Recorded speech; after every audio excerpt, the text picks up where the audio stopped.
गजनी के महमूद ने भारत पर ऐसे हमले किए जिसने इतिहास की धारा ही मोड़ दी। एक दो बार नहीं, पूरे 17 बार। और ये हमले सिर्फ लड़ाई के लिए नहीं थे, ये तो भारत की दौलत लूटने का एक प्लान था।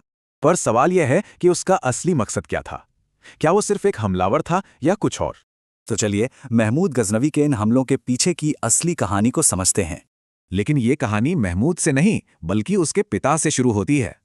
ये थे सुबुक्तगीन, अफगानिस्तान के गजनवी साम्राज्य से वो भारत पर हमला करने वाले पहले तुर्की शासक थे।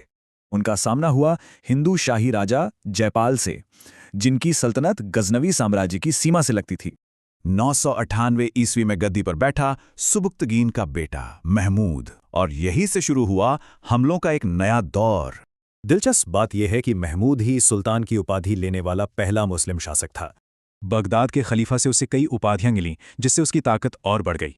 तो उसका असली मकसद भारत में राज करना था ही नहीं, वो तो यहां से दौलत लूटकर मध्य एशिया में अपना साम्राज्य बना रहा था। अगले कई सालों तक उसके हमले भारत के अंदर तक होते गए और निशाना बने अमीर शहर और मंदिर।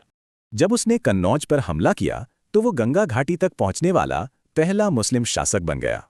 उसके दरबारी इतिहासकार उतबी ने तो मथुरा की दौलत देखकर उसे स्वर्ग जैसा शहर तक कह दिया था।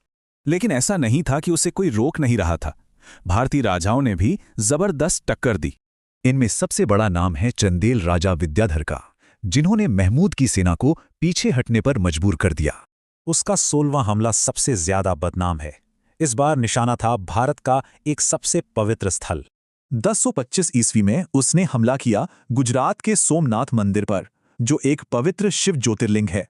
लेकिन कमाल की बात यह है कि मंदिर को जितनी बार तोड़ा गया, उतनी ही बार उसे फिर से बनाया गया। महमूद सिर्फ एक हमलावर नहीं था, उसके दरबार में फिरदौसी और अल-बिरूनी जैसे बड़े विद्वान भी थे। महमूद के हमलों का भारत पर बहुत गहरा और लंबा असर पड़ा, जिसने आने वाले इतिहास की नींव रखी। सोचिए, अगर ये सारी दौलत भारत से बाहर नहीं गई होती तो आज इतिहास कितना अलग होता।